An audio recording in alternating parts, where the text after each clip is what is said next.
My name is Tatiana, and I am the youngest daughter in this family. I never thought I would find myself lying in a bed upstairs, half crippled after a car accident, while the rest of my family laughed below me, as if I had already been erased from their lives.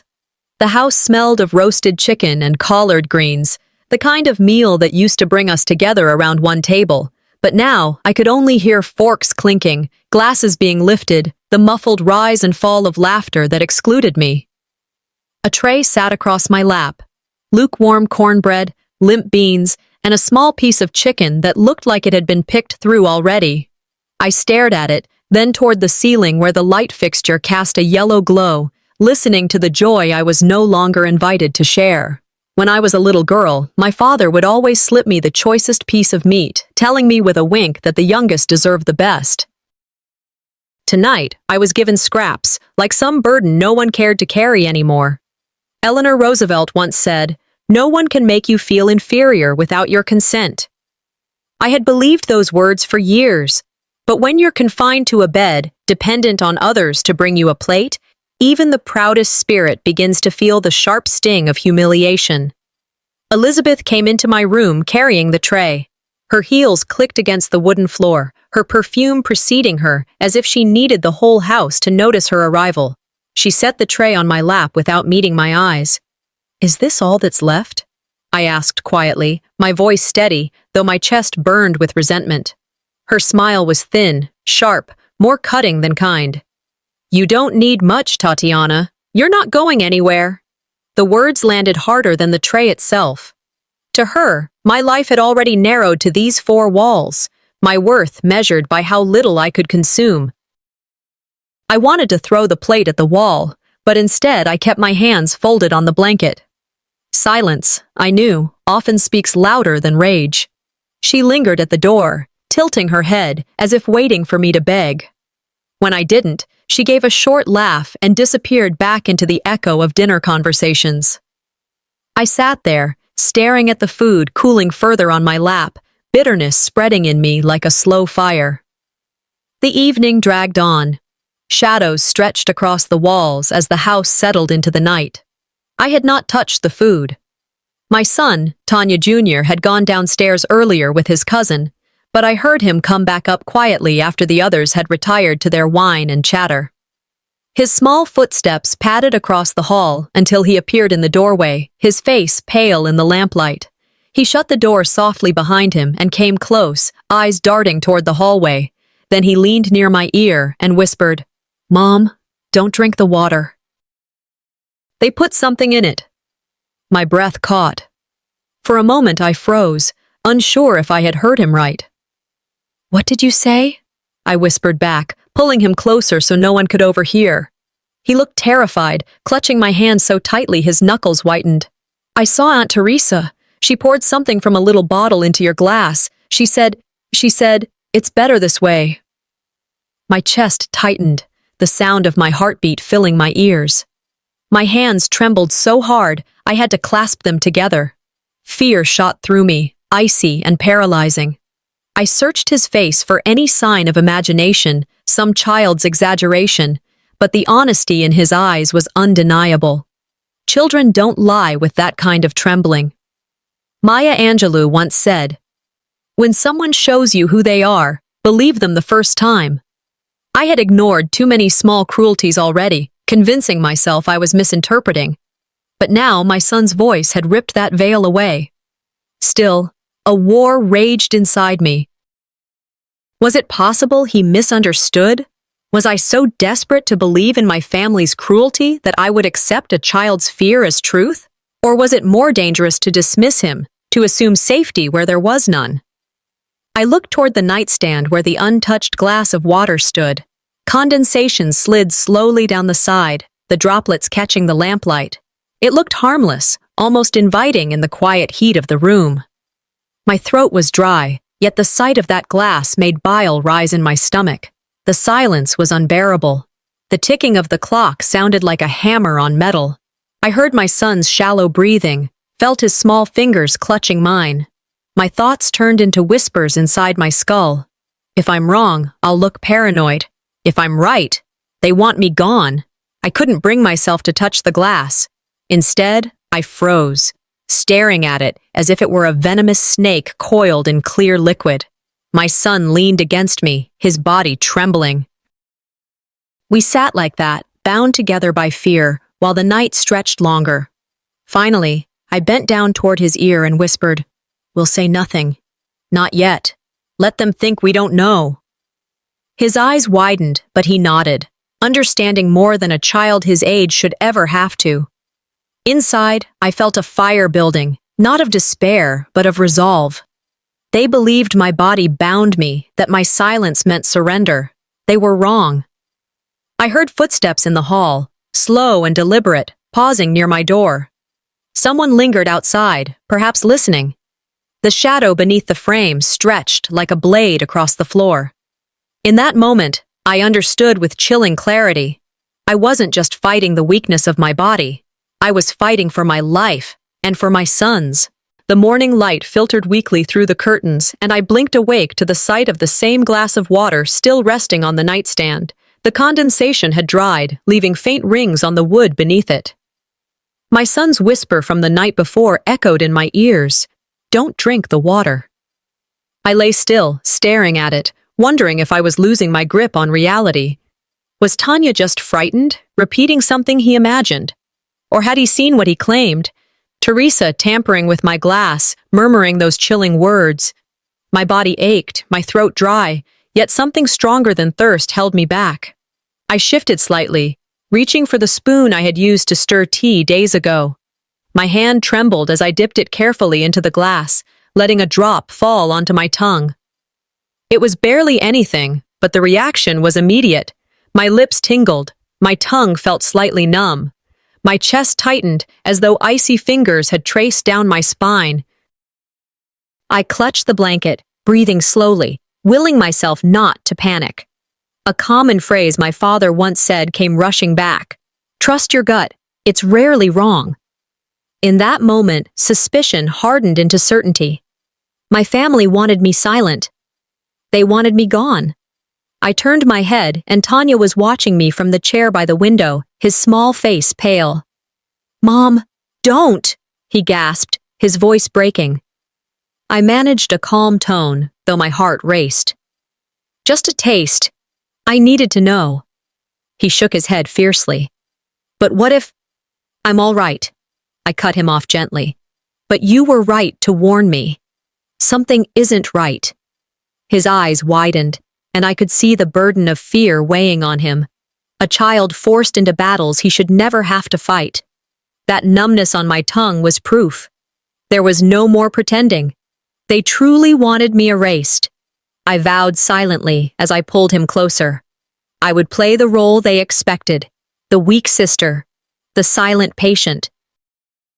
But I would not be blind. The rest of the morning passed in uneasy quiet. I kept my voice steady, pretending fatigue when Elizabeth peeked in, carrying another tray of food. She set it down with her usual smirk, saying nothing this time, but her eyes lingered on the glass. She must have noticed it untouched. Later, a knock at the front door broke the monotony. I heard the muffled voice of my old friend Cheryl. She had always been warm, steady, the kind of woman who showed up with soup when anyone was ill. My chest tightened with longing as her voice floated up the staircase. "I brought flowers and some soup," she said brightly. "I'd like to see Tatiana." Elizabeth's reply was clipped, cool. "She's too unstable today. Doctor's orders, no visitors." There was a pause, and then Cheryl's voice rose, indignant. "Unstable? She taught children for 10 years. Don't insult her." I pressed my ear toward the door, my pulse racing. Cheryl's defense was like sunlight breaking through storm clouds. Elizabeth didn't waver. "Please respect the family's decision. She needs rest. It isn't good for her to be agitated." Agitated. The word twisted in my stomach like a knife. I heard footsteps, and then silence. Cheryl must have left, denied entry into the very house where she had once been welcomed as family. I lay there, tears burning in my eyes, realizing Elizabeth's cruelty wasn't just personal, it was tactical. She was isolating me, ensuring no one could witness what was happening inside these walls. I turned my face toward Tanya, who had been listening as well.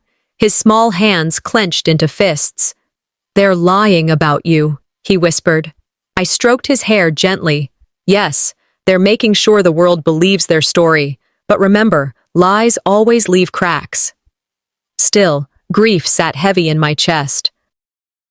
To be cut off, to know friends were being turned away under false pretenses, it was a punishment meant to break the spirit. Yet it stirred something else in me, too. Anger. As night fell, I stared at the ceiling, thoughts swirling. "Isolation is the oldest trick," I whispered aloud. Tanya looked up at me. "They silence you by controlling who you see." He nodded, his young face solemn beyond his years. I remembered words I once taught my students, quoting Martin Luther King Jr., "Injustice anywhere is a threat to justice everywhere." My personal battle was just one small part of something larger. Control thrives when silence is forced, and I refused to give them that satisfaction. When Tanya leaned against me, I squeezed his hand and spoke softly. "From now on, we don't drink anything they give us unless we see it poured right in front of us." He nodded, eyes wide, gripping me tightly. The house had quieted for the night, but then came the sound of slow footsteps outside my door. I held my breath, Tanya's small body pressed against mine. Voices whispered, too low to catch every word. But then my name floated through the wood, laced with malice. I closed my eyes, the numbness still faintly on my lips, and I knew they were planning the next move. 2 days after my son's frightened whisper about the poisoned water, the house felt even heavier than before. The laughter downstairs rang false, every word drifting up the staircase like a warning. Tanya Jr. had become sharper, his eyes darting, always looking for something out of place. That afternoon, when Elizabeth and Teresa were arguing loudly in the kitchen about a delivery, Tanya slipped away. He had that restless determination I recognized from myself, and before I could stop him, he returned with an envelope clutched tightly in his hand. "Mom," he whispered, his face pale. "This was on the desk. Nobody saw me take it." I slid the contents out carefully. Legal documents. I read line after line until the meaning struck me. The house, the land, the accounts, transferred into Elizabeth's name. My own name, my existence was gone. My breath caught, and words tumbled out under my breath. They don't just want me dead. They want me forgotten. I heard Elizabeth's voice in my head, smug and sure, possession is 9/10 of the law. That old saying suddenly became her weapon, her justification. Tanya peered at the papers, his brow furrowed. "Why isn't your name here, Mom? This is Grandpa's house. Why is Aunt Liz the only one?" I steadied my voice, though inside I burned. Because sometimes family stops being family when money is on the table. His mouth opened as though to protest, but I placed a hand on his shoulder. "Greed can turn blood into strangers. That's what you're seeing." He nodded slowly, and I could see the betrayal sink into him as it had into me. For a child, the idea that family could erase his mother was too much. For me, it was a wound deeper than any physical pain. I had been stripped not just of inheritance, but of dignity. I folded the papers back, slid them into the envelope, and whispered to myself, "They will not bury me alive on paper." Later that day, I made the mistake of holding one sheet too long. Elizabeth appeared in the hallway, her arms crossed, eyes narrowing on the document in my lap. "You should be grateful we're keeping a roof over your head," she said with icy calm. I lifted my chin. "Funny, I thought this was still my father's house."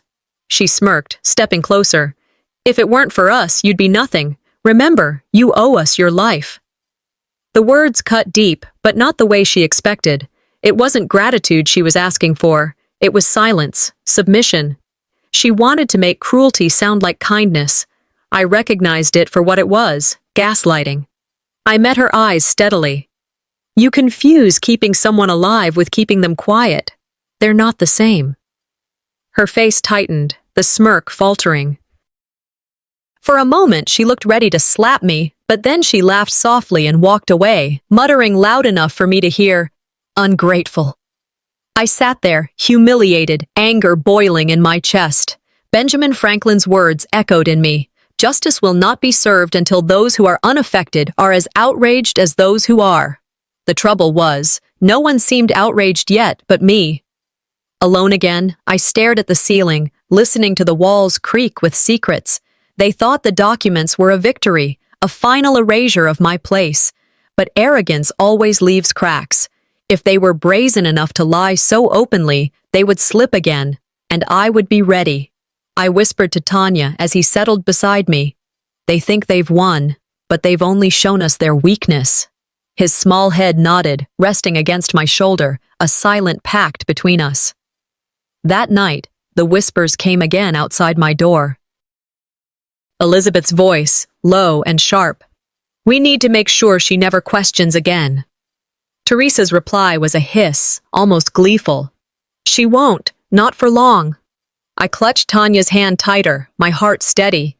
They thought they'd erased me, but what they didn't know, I was already writing my own defense. The evening fell heavy on the house, shadows stretching long across my room as the lamp cast its tired yellow glow. I sat propped against the pillows, Tanya at the foot of my bed with his schoolbook open, his pencil scratching slowly across the paper. He looked up every few minutes, checking me as though he was my guardian now, and I let him. His presence anchored me when every creak in the floorboards, every door shutting below made my nerves sharpen. I had never realized until then how much damage is done not by grand betrayals, but by the daily cruelties disguised as care. It's not the big lies that break us. It's the small betrayals repeated until you feel invisible. I wrapped my arms around myself, listening for steps in the hallway, clinging to Tanya's steady presence like it was the only solid thing left in my world. The door opened without a knock. Teresa walked in, balancing a glass of water on a tray. Her eyes didn't meet mine. She placed it on the nightstand, muttered something about keeping hydrated, and walked out too quickly. The way she avoided my gaze told me enough. I let the glass sit untouched, feigning weakness as though I hadn't noticed. Later that night, as Tanya moved from the chair to adjust my blanket, his elbow brushed the nightstand. The glass tipped and shattered against the floor, water splashing across the rug. The sound was sharp, violent in the silence. Within seconds, Teresa burst back in, her voice tight. "What happened?" she demanded, already dropping to her knees with a rag. Her hands moved quickly, sweeping shards into her palm without care, eyes darting toward me, then the empty space where the glass had been. "It slipped," I said calmly, though inside my heart was racing. Tanya froze by the bed, his eyes wide. Teresa gave him a look that made my skin crawl, muttered, "Be more careful," and left with the fragments cupped in her hands. Tanya turned to me after the door shut. He pulled out a sheet of paper he had been scribbling on earlier. This time it wasn't homework. He had drawn a stick figure holding a small bottle over a glass. His lines were shaky, but the meaning was undeniable. "Is this what you saw?" I asked softly. He nodded. "Yes, I didn't want you to forget." I reached for his hand. That drawing, crude as it was, carried more weight than any official paper. Children don't lie with their crayons. Truth, when spoken or drawn by a child, cuts sharper than any document. The night gave way to morning. My body ached more than usual, a reminder of how dependent I was on the small bottles they brought upstairs. Teresa entered again, this time with my scheduled painkillers. Tanya sat by my side, and I saw him stiffen the moment he looked at the pills in her hand. "They look different," he whispered to me, barely moving his lips. I opened my palm slowly, letting her place them there. She stood at the door, arms crossed, waiting for me to swallow. I lifted them to my lips, slipped one under my tongue, and pretended to swallow. She seemed satisfied, leaving without another word. As soon as the door clicked shut, I spit the chalky fragment into a tissue. Tanya watched anxiously. Hours passed, and the pain in my body only grew sharper, heavier. These pills were nothing more than sugar or worse. They were meant to make me weaker, incoherent. When she returned later, I held the tissue in my lap, hidden under the blanket. "These aren't what Dr. Miller prescribed," I said, my tone calm but firm. Teresa's face hardened. "Do you really think you're in any position to question? You've been lying in that bed for months. If not for us, you'd already be gone." I felt the anger coil inside me, but I kept my voice even. "That may be what you want everyone to believe, but I know better." Her mouth tightened. She slammed the tray onto the dresser, muttered, "Ungrateful," and left the room. I leaned back against the pillows, trembling, not from fear, but from fury. Maya Angelou's words filled my head. When people show you who they are, believe them the first time. They had shown me again and again, and I was done doubting. I closed my eyes, breathing slow, thinking hard.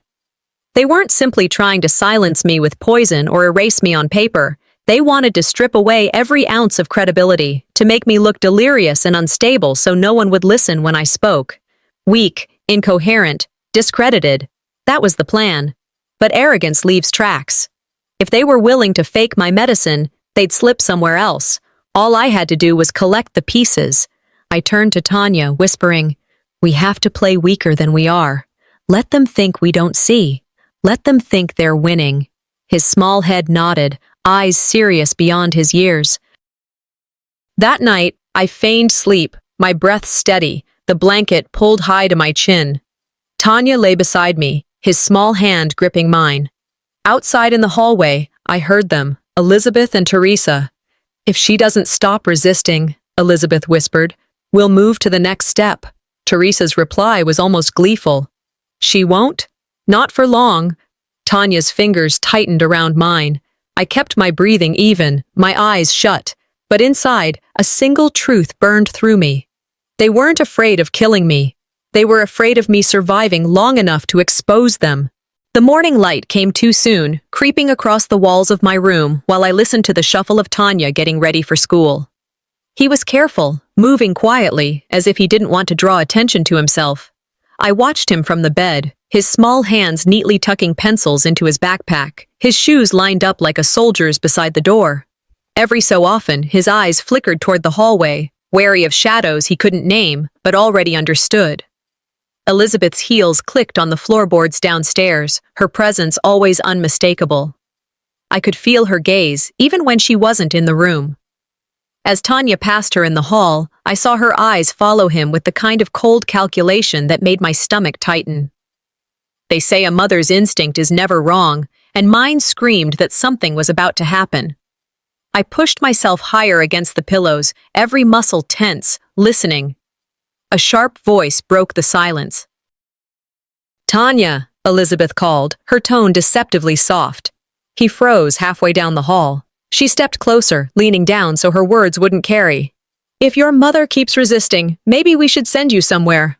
A state home, perhaps. Children adjust quickly when they're away from troubled parents." Tanya's eyes went wide, his face drained of color. "Please don't," he whispered, his voice breaking. I swung my legs over the side of the bed, ignoring the pain in my body, and spoke firmly from the doorway. "You will never touch my son." Elizabeth straightened slowly, a smirk tugging at her mouth. "Tatiana, you're in no condition to make promises you can't keep."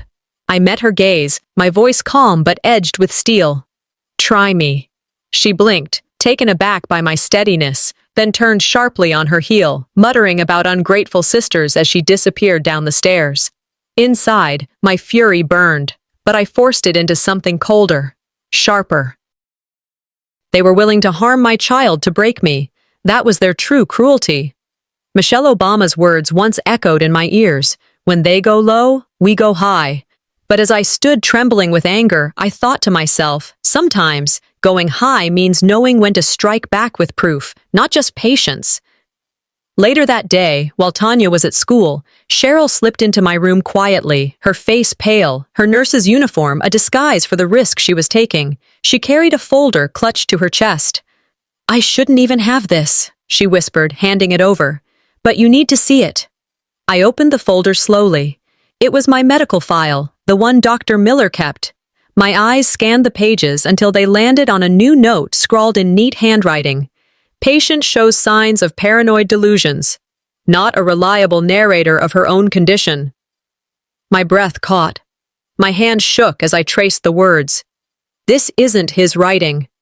Cheryl's jaw tightened. "It's not."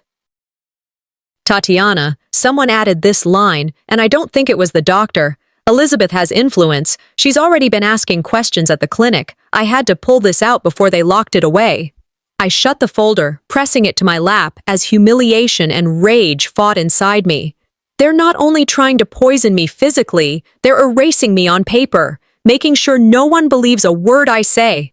Cheryl sat on the edge of my bed, her eyes steady. You need to keep this safe. It may be the most important piece of proof you'll ever have. I nodded slowly, my voice steady.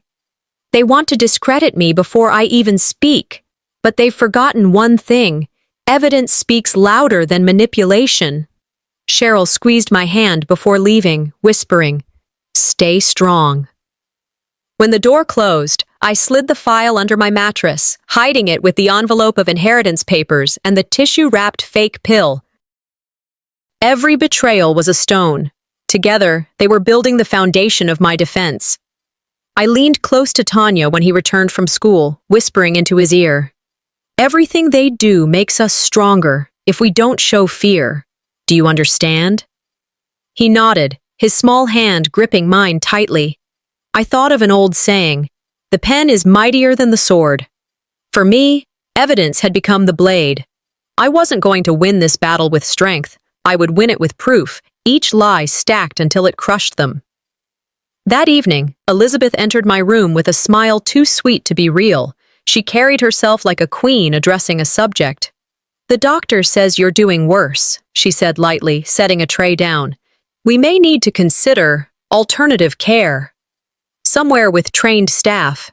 Somewhere permanent." Her words dripped with threat, every syllable a nail in the coffin she wanted to close around me.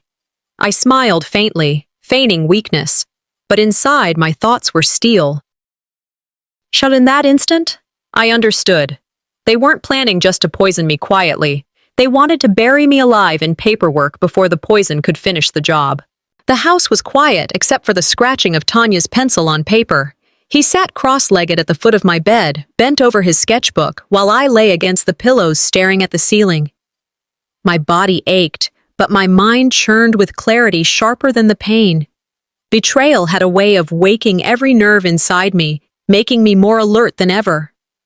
I turned my head to look at him. His brow furrowed in concentration as he shaded the outline of a boat, and for a moment, I was carried back years before the accident. I remembered standing in the shallows of the Atlantic, holding his small hands as the waves nudged against us. He had laughed, unafraid, insisting he could swim on his own. That memory rose inside me like salt air filling my lungs, steadying me in the darkness. Emily Dickinson once wrote, "Hope is the thing with feathers that perches in the soul." I whispered the line to myself. Hope wasn't weakness, it was defiance. Every night I chose to keep breathing. Every moment I chose to believe in Tanya's future. I was resisting the very thing they wanted, my silence. Tanya looked up from his drawing. "Mom," he said softly, "when you get better, will we go back to the ocean?" I smiled at him, the pain in my chest softening. Yes, we promised each other. And that promise is stronger than anything they can do to us. His eyes brightened. "You mean it?" "I do," I answered firmly. "They can poison my water, forge papers, even lie about who I am. But they cannot poison a mother's promise. The ocean is still waiting for us." He closed his sketchbook and crawled closer, resting his head on my arm. The ocean had become our symbol. Wide, unbound, impossible to fence in. Unlike this house with its locked doors and whispered threats, the sea remained untouchable. That promise gave me the strength not to surrender, even when fear pressed hard against my ribs. As Tanya drifted into sleep, I looked at the teddy bear tucked under his arm. Its button eye was loose, thread dangling. I reached for it, my fingers brushing the fabric with care. That bear had been his companion since he was 3, dragged across sand and grass, carried into doctors' offices and funerals. To anyone else, it was just a toy. But to me, it was about to become our weapon. When his breathing steadied, I whispered, "Do you know why I asked Cheryl to visit last month?" He stirred, opening one eye. "Because you missed her?" "That too," I smiled faintly. "But she gave me something, a small camera. It's hidden inside this bear. His eyes widened. Really? Yes, I said, lowering my voice. We let them think we're weak, that we don't notice. But this bear will remember what they do when we cannot. He sat up straighter, both excited and afraid. What if they find it? They won't, I reassured him. You've carried this bear everywhere since you were little. They'll never suspect it's more than a toy. Tanya touched the loose button eye, awe on his face. So it can see? It can, I whispered. And soon, it will show us the truth. For the first time in weeks, his shoulders relaxed. Pride mixed with fear in his young eyes, and I felt my own spine straighten. Powerlessness was slipping from me, replaced by strategy. The pen is mightier than the sword, I murmured. But today, the lens may be stronger than both. The next morning, Teresa came in with her routine tray, water and pills balanced carefully as always. I forced my face into a mask of fatigue, letting my eyelids droop, my body slump into the mattress. Here, she said curtly, setting the glass on the nightstand. Take your medicine. I nodded weakly, lifting the pills to my lips. As I pretended to swallow, my gaze flicked to the teddy bear perched by the lamp, its single button eye aimed perfectly at the scene. Teresa didn't notice. She turned on her heel and left, muttering something about ungrateful burdens. The silence after the door shut vibrated with suspense. For the first time, I wasn't just enduring, I was collecting. Every cruelty they thought invisible was being recorded. My heart pounded with a thrill I hadn't felt since before the accident. Sometimes silence is not surrender. It's strategy. That evening, Tanya crept close, whispering, Mom, the bear saw everything. I reached for the hidden seam, sliding the small memory card into my palm. My hands trembled as I placed it in the reader Cheryl had given me. The screen flickered, and there it was, Teresa's hand hovering over the glass, her careless mutter about extra care. I pressed play, heart thundering, proof, undeniable. And as the footage played, I whispered, clutching Tanya's hand, I realized I finally had proof that could drown them in their own lies. The house had changed. It wasn't only the whispers that stopped abruptly whenever I passed, or the glances that slid sideways when I entered a room. It was the whole air inside those walls. Every smile from Elizabeth and Teresa had turned sharper, sugar-coated words laced with venom. They said good morning with voices too sweet, their hands folded as though they were caring sisters. But I heard the steel behind every syllable. Tanya clung closer to me now, his small hand often in mine, his body tense as if he could sense the storm gathering. I kept thinking of a truth I had learned long ago. False friends are worse than open enemies. At least an enemy doesn't disguise their blade. My paranoia wasn't paranoia anymore. It was preparation. They were planning something bigger, and I could feel it pressing against the walls. It happened in the afternoon. Teresa barged into my room without knocking, a cousin trailing behind her. He rarely visited, and when he did, he never looked me in the eye. This time, he stood by the door, his expression uncomfortable, as though he had been drafted into a performance. Teresa crossed her arms, her tone sharp. She refuses to eat, she announced loudly, pointing toward the tray on my table. She thinks we're poisoning her. She's paranoid. It's becoming impossible. The cousin nodded, his voice hesitant but obedient. I saw her spit out her pills. Shock rooted me for a moment. They were fabricating witnesses now, building a record, brick by brick, to paint me as unstable. Tanya turned to me, his face horrified, but I raised a hand to calm him. I kept my voice steady. Funny, I said. I never saw you in the room when I took my medicine. Teresa smirked, but her eyes flickered. She wasn't expecting me to answer so plainly. You're delusional, she snapped. You don't even know what's real anymore. I leaned forward slightly, my tone calm, but pointed. I know this. You're not only trying to kill me, you're trying to build a story so that when I'm gone, no one asks questions. That's what this little show is.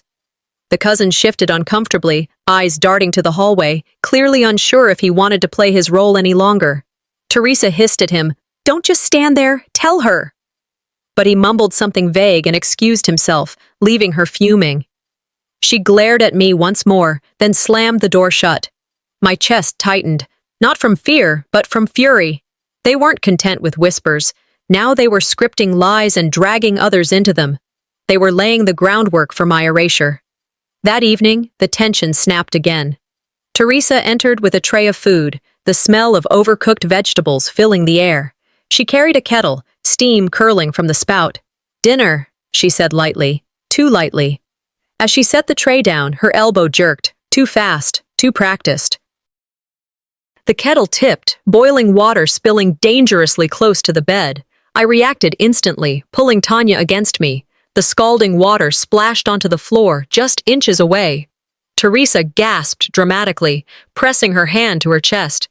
"Oh no, how clumsy of me!" I stared at her, my voice cold as ice. "You don't make the same accident twice." Her eyes flashed, but she masked it with another gasp. "You should be more careful. The boy could have gotten hurt." Tanya burst into tears, clutching my arm. "She did it on purpose, Mom," he sobbed. His voice cracked, raw and terrified. I held him close, my voice steady, though every nerve in me screamed.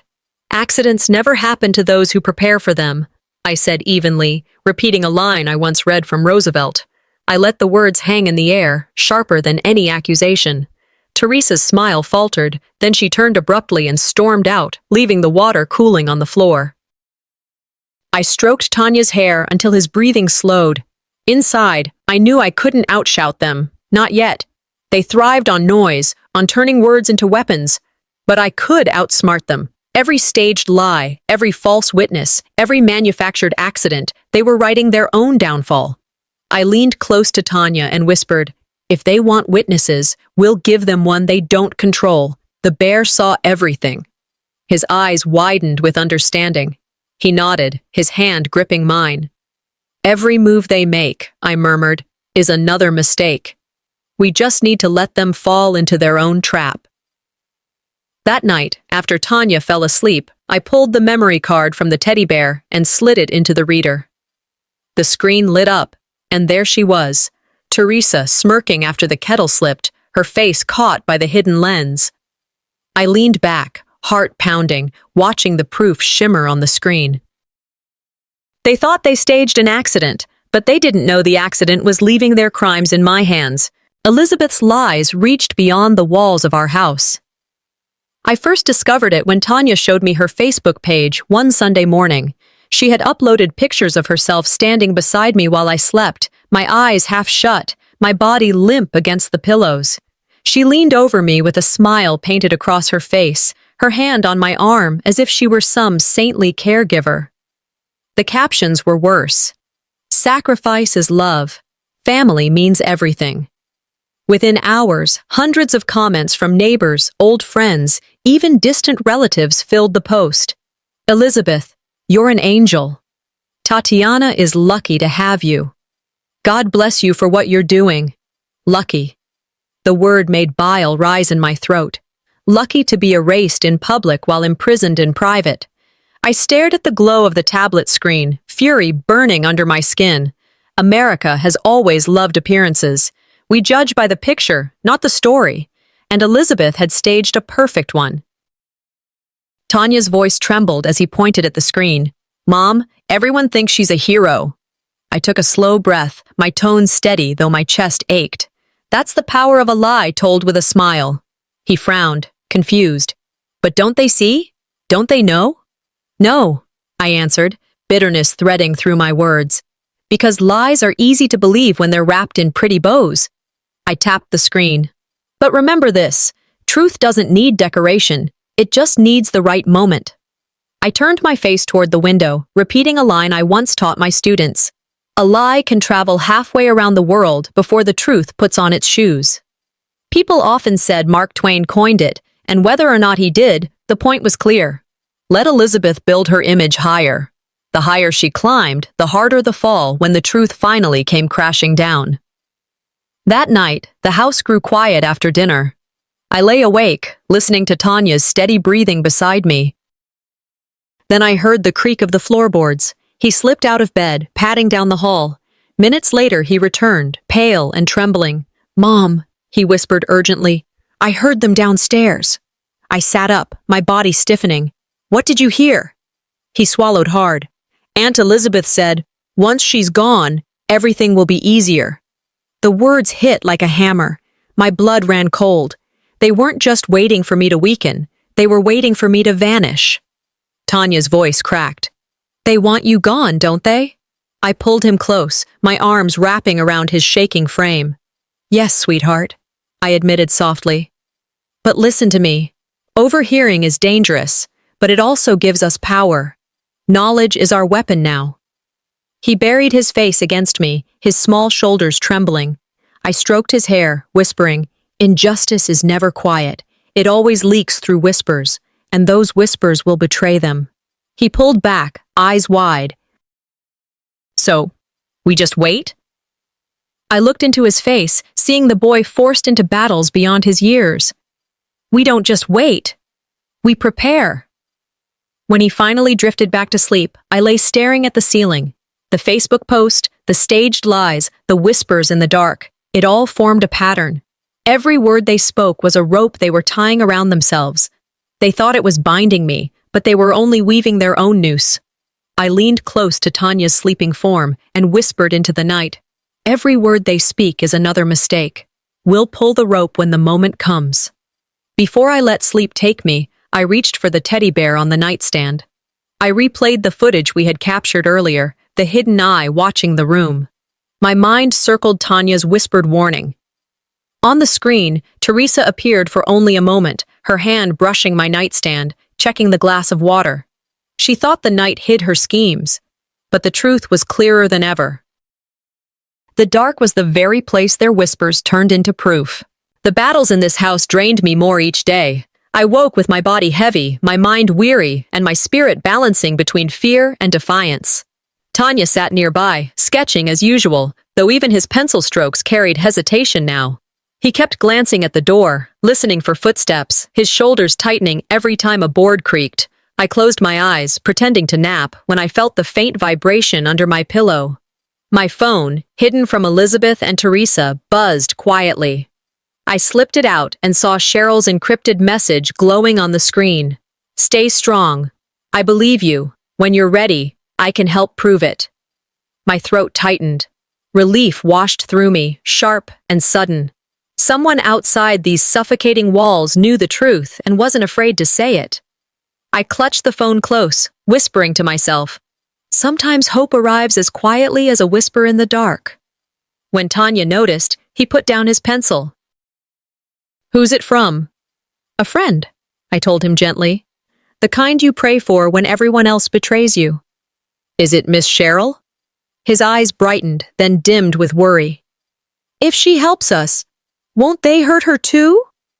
I reached out and took his hand. Cheryl knows what she's doing. People like her remind us not all the world is corrupt. He frowned.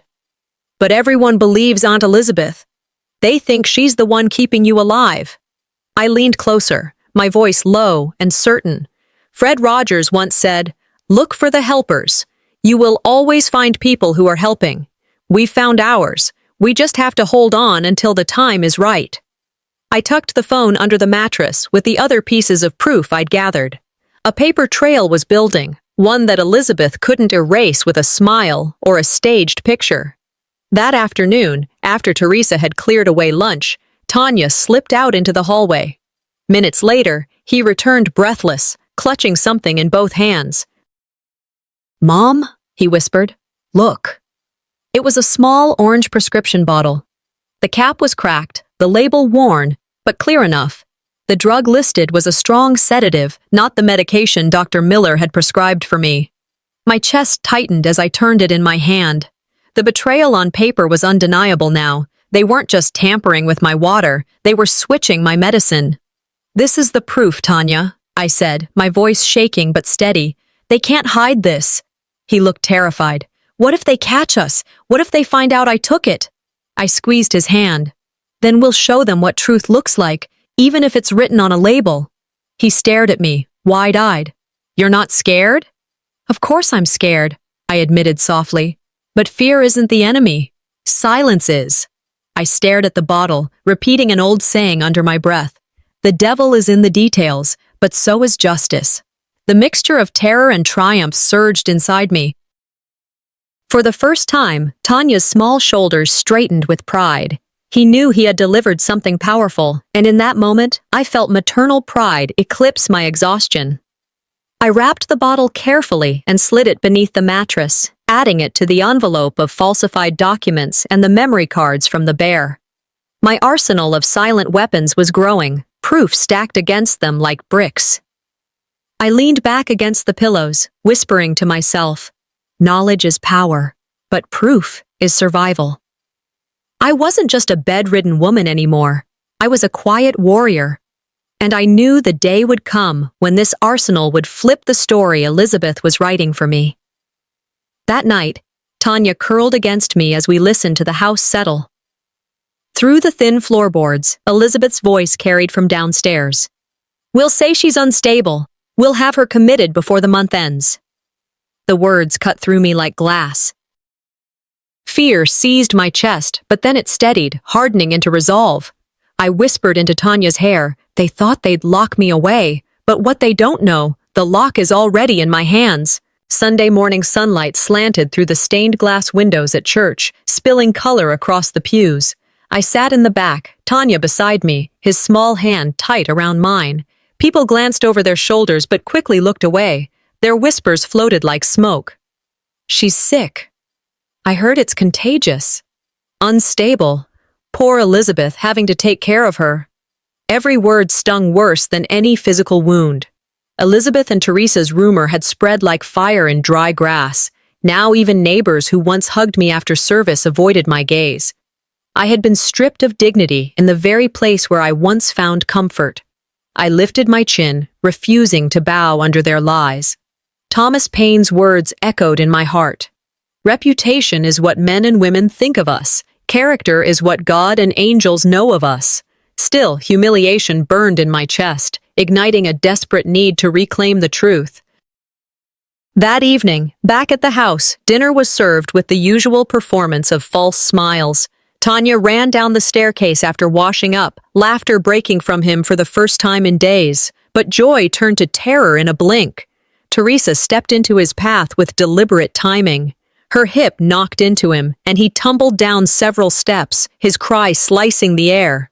I lurched forward, heart nearly stopping as he lay clutching his arm. Tanya sobbed, "Mom, I didn't trip.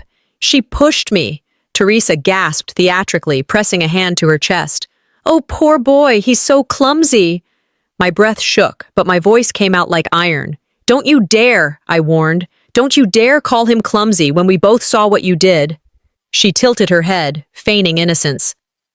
It was an accident. Inside, my rage roared. My thought was sharp. They've crossed the last line. Even my child isn't safe now. Gandhi's words surfaced bitterly. You can judge a society by how it treats its most vulnerable. By that measure, this house was rotten to its core. Later that evening, the family gathered for supper. Elizabeth sat at the head of the table, smug as ever, basking in the image she had cultivated online and in the community.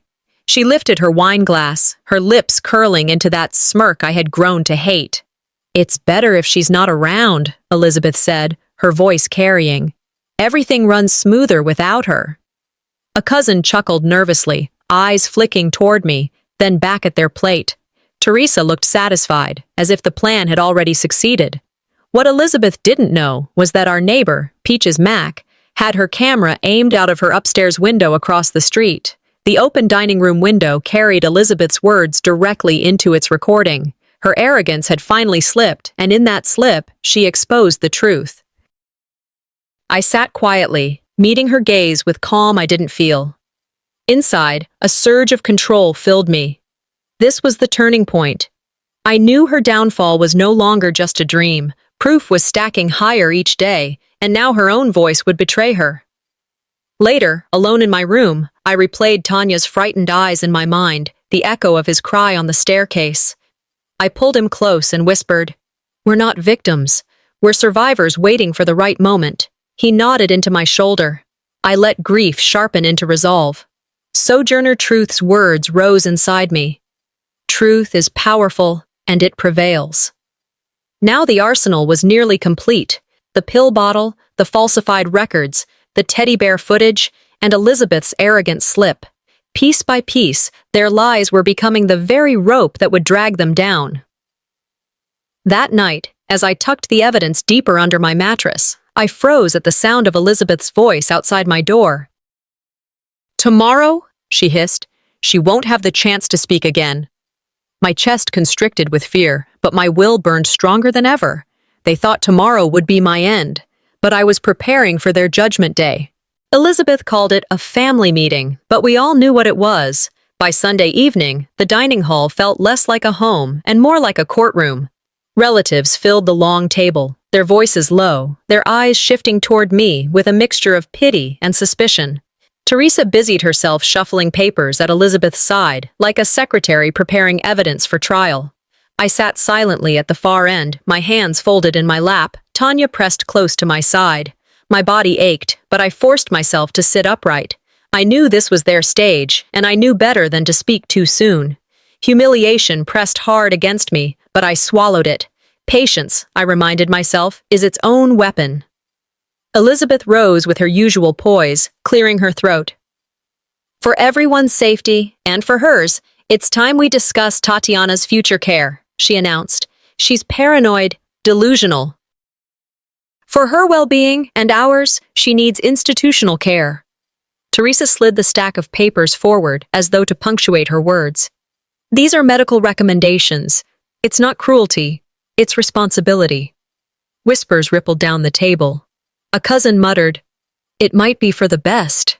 Another relative leaned closer, whispering, "She does look worse every week." I clasped Tanya's hand tighter under the table, but kept my expression calm. Let them speak. Let them dig their own grave. Elizabeth continued, her voice dripping with confidence. "She's been teaching the boy to lie, to imagine poison where there is none. She's damaging him with her delusions." A relative across the table frowned. "If that's true, she needs professional help." I looked down at the polished wood, biting back the fury rising inside me. Napoleon's words steadied me. Never interrupt your enemy when he is making a mistake.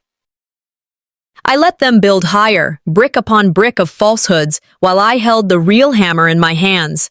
Finally, when the accusations reached their crescendo, I turned to Tanya. "Bring me the bear," I said softly. Confusion flickered across the relatives' faces as my son carried the stuffed toy to me. Elizabeth smirked. "A teddy bear? Is this your evidence, Tatiana? Proof of your instability, perhaps?" I didn't answer. My fingers pressed the hidden switch, and the projector Cheryl had loaned me hummed to life. On the wall, grainy footage flickered. Teresa leaning over my nightstand, pouring from a bottle into my water glass. Gasps filled the room. The video cut to another clip. Elizabeth's voice in the hallway whispering, "Once she's gone, everything will be easier." Then another. Her staged Facebook photos, the fake tenderness in every frame. The dining hall fell into stunned silence. I rose slowly, bracing on the table, my voice steady. "These are not my delusions. These are your actions." Elizabeth's face drained of color, then flushed with fury. "You staged this! Lies!" Her hands trembled, but her voice pitched higher. "Truth doesn't tremble, Elizabeth," I said, meeting her eyes with calm steel. "But liars do." The room erupted into murmurs. A cousin who had once nodded along with Elizabeth now looked away in shame. An aunt shook her head, muttering, "How could you?" Teresa stammered, her mouth opening and closing. That isn't what it looks like." But the evidence spoke louder than her excuses. For the first time in months, I felt the weight lift from my chest. Not healed, no, but vindicated. My dignity restored before those who had tried to erase me. Benjamin Franklin's words came to me. Justice will not be served until those who are unaffected are as outraged as those who are. And now, outrage was spreading down the table, not at me, but at them. The meeting dissolved into chaos. Elizabeth slammed her hands on the table, eyes blazing. "This isn't over," she spat, before storming out, Teresa scrambling after her. I sank back into my chair, Tanya's hand warm in mine. Exposure was only the first step. Survival still required vigilance. They thought the storm had passed, but I knew the thunder was still coming. The church was already full when we arrived that late October morning. The congregation had gathered for Sunday service, but there was a sharper edge in the air, as though everyone had come anticipating more than scripture. Elizabeth entered first, head held high, her hand resting dramatically on the arm of an elderly relative, as though she alone carried the family's burdens. She smiled at whispers, accepting pats on the back, her mask of sainthood firmly in place. I walked in moments later, Tanya's small hand gripping mine, Cheryl steady at my side. Some people turned away, others leaned together, whispering words they didn't bother to hide. She's sick, unstable, poor thing. My stomach tightened, but I held my head high. Hemingway's words ran through me like a shield. Courage is grace under pressure. I slid into a pew near the front, my back straight despite the ache in my body. Today was not for bowing. Today was for reckoning. After the service, the pastor invited families to gather for announcements. Elizabeth rose immediately, her voice smooth as silk. I want to thank this congregation for supporting me while I care for my sister. It has not been easy, but sacrifice is love. Applause rippled faintly. She smiled, already basking in victory. I stood slowly, Tanya steadying me. A hush fell. I have something to share, I said, my voice quiet, but carrying. Cheryl wheeled the projector forward, murmurs rippled through the pews. The first video played, Teresa pouring a substance into my glass of water. Gasps filled the sanctuary. The second clip, Elizabeth in the hallway, her whisper clear. Once she's gone, everything will be easier. I lifted the falsified medical file for all to see. They called me delusional, but delusion doesn't forge signatures or poison water. I held up the pill bottle Tanya had pulled from the trash, its label glaring proof of tampering. Cheryl confirmed, her voice steady. This isn't Dr. Miller's prescription. It was switched intentionally. The church was silent, except for the sound of people shifting in their seats. Elizabeth's face drained of color. St. Augustine's words echoed in my heart. The truth is like a lion. You don't have to defend it. Let it loose. It will defend itself. Elizabeth tried to speak, but a voice rose from the back. Shame. Then another. How could you? The pastor stood, his expression grave. What you've done is not care. It is cruelty. Neighbors who once praised Elizabeth's posts now turned their faces from her. Teresa shook her head frantically, trying to stammer excuses, but no one listened. The power that had once wrapped them like armor crumbled under the weight of exposure. I stood calm, Tanya's hand in mine. Justice isn't only legal, it's moral. And I had just watched it unfold before my eyes. I didn't shout. I didn't gloat. Revenge was not in the scream, but in the steady truth. We're not victims, I whispered to Tanya. We're survivors. And now, everyone knows it. George Herbert's line filled me like a final hymn. Living well is the best revenge. My vow was silent but sure. I would rebuild my life on my terms, with my son free from their cruelty. Elizabeth and Teresa left the church that morning in disgrace, the community's back turned against them. My health remained fragile, but my spirit had never been stronger. Mom, Tanya whispered as we walked out into the sunlight. We kept the promise. We didn't give up. Tears stung my eyes, but I smiled. Yes, we did. They thought they would silence me. But instead, they gave me a voice that everyone could finally hear. And as I stepped into the light, I knew this truth. In their attempt to bury me, they had only planted the seeds of their own downfall,